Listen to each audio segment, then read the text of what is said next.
বিশ্ব নির্মাণকর্তা বিশ্বকর্মার পুজো মানে 17ই সেপ্টেম্বর।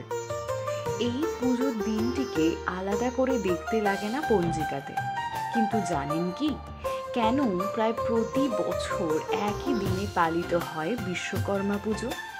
কেন হিন্দু ধর্মে সব দেবদেবীর পুজোর তারিখ প্রতি বছর পাল্টে পাল্টে গেলেও স্থির থাকে একমাত্র বিশ্বকর্মা পুজো? চলুন তাহলে জানা যাক। বিশ্বকর্মা পুজো মানে দুর্গা মায়ের আগমনের ঘণ্টা বেজে যাওয়া, আকাশে ঘুড়ির মেলা দেখে মনে পড়ে যাওয়া সেই ছোটবেলা। কিন্তু এরই মাঝে যে প্রশ্নটি বারবার উকি মেরেছে তা হলো, কেন ক্যালেন্ডারে 17ই সেপ্টেম্বরই উদযাপিত হয় এই পুজোটি?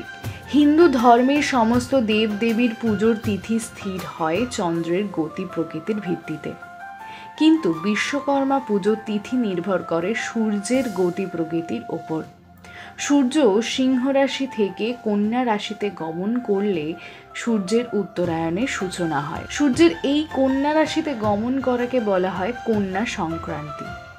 প্রচলিত ধারণা অনুযায়ী কন্যা সংক্রান্তির দিনেই জন্ম হয়েছিল দেবশিল্পী বিশ্বকর্মার। সূর্য যেহেতু প্রতি রাশিতে মোটামুটি 1 মাস করে অবস্থান করে, তাই বিভিন্ন রাশিতে সূর্যের গোচরের দিন স্থির এবং ভাদ্র মাসের শেষ তারিখে বিশ্বকর্মা পুজোর দিনটি নির্ধারিত হয়। ভাদ্র সংক্রান্তির আগে বাংলা পঞ্জিকায় 5টি মাসের উল্লেখ পাওয়া যায়। এই 5টি মাসের দিন সংখ্যা হলো 156টি। এই নিয়মে বাংলা পঞ্জিকায় বিশ্বকর্মা পুজোর যে তারিখ পাওয়া যায় তা ইংরেজি ক্যালেন্ডারে 17ই সেপ্টেম্বরে গিয়ে দাঁড়ায়।